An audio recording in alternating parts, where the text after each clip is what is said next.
జై తెలంగాణ అందరికీ నమస్కారం.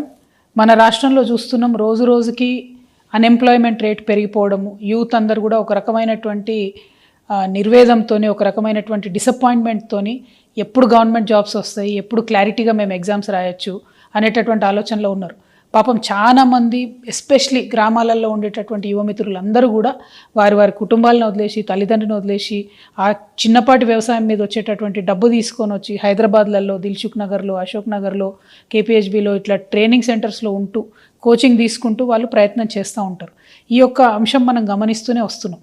తెలంగాణ రాష్ట్రం వచ్చినాక ఈ పరిస్థితి మారుతుంది అనుకొని అనేక మంది యువత అంతా కూడా తెలంగాణ ఉద్యమంలో చాలా బలంగా కొట్లాడినారు. తెలంగాణ రాష్ట్రం వచ్చినాక ఏమైంది, చిన్నపాటి ఎగ్జామ్స్ మనం వేసినాం తప్పితే మెయిన్ ఎగ్జామ్స్ కానీ లేకపోతే ఒక పద్ధతి ప్రకారం, ఒక క్రమ పద్ధతిలో ఇగో ఈ మంత్లో ఈ ఎగ్జామ్ ఉంటుంది, ఈ మంత్లో ఈ ఎగ్జామ్ ఉంటుంది, ఈ తర్వాత దీనికి ప్రిపేర్ కావచ్చు, లేకపోతే ఒకటే విద్యార్థి 3-4 పరీక్షలు రాసేటటువంటి కేపబిలిటీ ఉన్న వాళ్ళకు కూడా వాళ్ళకి అట్లా అవకాశం ఇవ్వలే. మనం ఒక్కొక్క రోజు 2 ఎగ్జాములు పెట్టడం, ప్రతిదాన్ని మేము మార్చే ప్రయత్నం చేయడం, ఇట్లా చాలా జరిగినాయి. అయితే ఈ కన్ఫ్యూజన్ అంతా కూడా యువమిత్రులు ఆ కోపాన్ని అంతా, ఆవేదన అంతా, ఆక్రోశాన్ని అంతా కూడా ఈ బీఆర్ఎస్ పోతే మనకు కాంగ్రెస్ వస్తే న్యాయం జరుగుతుందని చెప్పి బీఆర్ఎస్ను ఓడగొట్టిండ్రు. యువమిత్రులు ఊరూరు తిరిగి వాళ్ళ తల్లిదండ్రుల కాళ్ళు మొక్కి మరీ కాంగ్రెస్ కోటెప్పించారు. ఈ కాంగ్రెస్ వచ్చినాకనన్నా మరి జాబ్ క్యాలెండర్ వస్తుంది, ఏ నెలలో ఏ జాబ్ పడుతుంది అనే క్లారిటీ వస్తుంది అంటే అది కూడా లేదు. అయితే ఇక్కడ దారుణం ఏం జరిగిందంటే, బీఆర్ఎస్ ప్రభుత్వం ఉన్నప్పుడు స్టేట్ లెవెల్ పోస్టులలో కూడా ఏవైతే ఇంజనీర్ల పోస్టులు ఉంటాయో, సపరేట్గా ఎగ్జామ్ రాసి వాటికి క్వాలిఫై అవ్వాల్సిన పోస్టులు ఉంటాయో అట్లాంటి పోస్టులు కూడా జెన్కోలో మన బోయిన్పల్లి సరిత లాంటి వాళ్ళ కేసులో ప్లస్ ఇంకో 5-6 కేసులో మనం చూసినాం. దాదాపు 1,50,000 జీతానికి ప్రొవిజనల్ అనేటటువంటి ఒక చిన్న పదం అడ్డం పెట్టుకొని ఎటువంటి పరీక్షలు లేకుండా ఉద్యోగాలు ఇచ్చినటువంటి పరిస్థితి చూసినాం. అప్పుడు జరిగినటువంటి అన్యాయాన్ని తెలుసుకొని అందరం కూడా బాధపడ్డాం. ఆ తర్వాత జిల్లా స్థాయిలో కూడా ఆనాడు కూడా నిర్మల్లో అనేకమైనటువంటి అకృత్యాలు బయటకు వచ్చినాయి. ఆ పోస్టులన్నీ కూడా అమ్ముకున్నారు.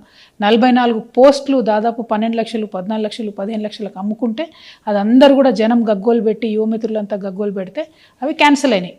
ఇప్పటికి కూడా పాపం అప్పుడెప్పుడో చేరినటువంటి వాళ్ళు, కాంట్రాక్ట్ పద్ధతిలో చేరినటువంటి వాళ్ళు నిర్మల్లో ఇంకా కొనసాగుతున్నారు. వాళ్ళే డబ్బులు ఇచ్చి ఉన్నారు, కానీ ఎటువంటి న్యాయం కూడా జరగలేదు. ఎందుకంటే అప్పుడు బీఆర్ఎస్లో ఉండి అన్యాయం చేసిన పెద్ద నాయకులంతా ఇప్పుడు కాంగ్రెస్లో వచ్చి చేరిండ్రు. సో ఈ పాలిటిక్స్ని దయచేసి యూత్ గమనించాలి.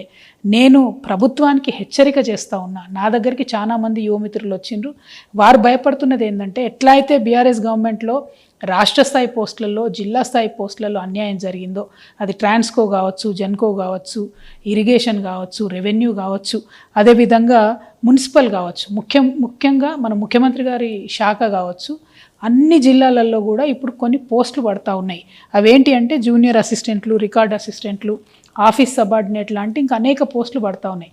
సో ఈ పోస్టులన్నీ కూడా ఎట్లాంటివి అంటే ఎస్సీ, ఎస్టీ, బీసీ బ్యాక్లాగ్ పోస్టులు, అంటే ఇదివరకు ఏవైతే నింపకుండా వదిలిపెట్టారో ఆ పోస్టులు, ఈ పోస్టులని. సో ఆ పోస్టులన్నింటినీ కూడా పొలిటికల్ పైరవులతోని, కొంతమంది అవినీతి అధికారుల అండతోని నింపుతున్నారు డబ్బులు తీసుకొని అనేటటువంటి ఒక ఆందోళన చాలామంది నిరుద్యోగ మిత్రులు వ్యక్తం చేస్తున్నారు. నా దగ్గరకు వచ్చి కలిసిన వాళ్ళలో నిజామాబాద్ కావచ్చు, కామారెడ్డి కావచ్చు, మహబూబ్ నగర్ కావచ్చు, కరీంనగర్, నిర్మల్, ఆదిలాబాద్, వికారాబాద్, ఇట్లా అనేక జిల్లాల నుండి యూత్ అంతా వచ్చి కూడా మాట్లాడుతున్నటువంటి సందర్భం. సో నేను ఈ ప్రభుత్వానికి ఒకటే హెచ్చరిక చేస్తూ ఉన్నా. ఏవైతే ఇట్లా బీఆర్ఎస్ టైంలో అన్యాయం జరిగిందో, ఏదైతే పోస్టులు అమ్ముకున్నారనేటటువంటి ఆరోపణలు, అక్కడక్కడ రుజువైనటువంటి ఆరోపణలు ఉన్నాయో, ఏదైతే చిన్న జిల్లా స్థాయి పోస్టులు కూడా అమ్ముకున్నారో అదే పరిస్థితి మల్లయ్యల కాంగ్రెస్లో వచ్చేటట్టు కనబడతా ఉన్నది. దయచేసి కళ్ళు తెరవండి, అధికారులకు స్ట్రిక్ట్ వార్నింగ్ ఇవ్వండి. నేను జిల్లా కలెక్టర్లందరినీ కూడా రిక్వెస్ట్ చేస్తూ ఉన్నా, ఈ డిపార్ట్మెంట్లో జిల్లా స్థాయి పోస్టులన్నీ కూడా మీ కలెక్టర్ల పరిధిలోనే ఉంటాయి. ప్రాపర్ ట్రాన్స్పరెంట్ రిక్రూట్మెంట్ చేయండి. చాలామంది యంగ్స్టర్స్ ఆశలు పెట్టుకొని ఉన్నారు, ఈ జాబ్స్ మాకు వస్తాయి, మేము సెటిల్ అవుతాం లైఫ్లో అనే ఆశతో ఉన్నారు. పైగా యువమిత్రుల్ని, మెరిట్ ఉన్న వాళ్ళని మనం ప్రోత్సహించినట్టయితే మన రాష్ట్ర అభివృద్ధిలో కూడా మంచిగా పాల్గొంటారు. కాబట్టి కలెక్టర్లకు నేను రిక్వెస్ట్ చేస్తూ ఉన్నా, మీరు చూడండి. ఇంకొక మాట కూడా నేను చెప్తా ఉన్నా, ఇవాళ అధికార పార్టీలో ఉన్నటువంటి వాళ్ళకైనా, ఈ అక్రమాలకు అండగా నిలబడే అధికారులకైనా ఎప్పుడో ఒకసారి భగవంతుడి దయ వల్ల మాకు కూడా అవకాశం వస్తుంది. అప్పుడు మాత్రం ఇట్లా డబ్బులు ఇచ్చి మీరు చేసినటువంటి ఉద్యోగాలకు కఠినంగా శిక్ష వేస్తాం. నేను మిగతా యువమిత్రులకు కూడా చెప్తున్నా, డబ్బులు ఇచ్చి అడ్డదారిలో ఉద్యోగాలు తెచ్చుకునే ప్రయత్నం చేస్తే అది ఎక్కువ కాలం నిలబడదు. పైగా మెరిట్ ఉండి మంచిగా ఉన్నటువంటి వాళ్ళకు అన్యాయం జరుగుతుంది. కాబట్టి మీరు కూడా కొంత ఎఫర్ట్ పెట్టి చదివే ప్రయత్నం చేయండి. ఉద్యోగాలు కొనకుండా ఉద్యోగాల కోసం ఫైట్ చేసి, స్టడీ చేసి కొట్లాడి సాధించుకునే ప్రయత్నం చేయండి. మీకు అండగా జాగృతి నిలబడుతుంది.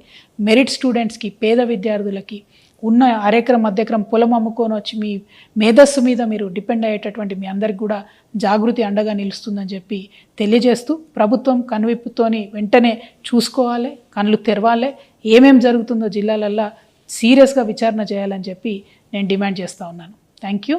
జై తెలంగాణ, జై జాగృతి.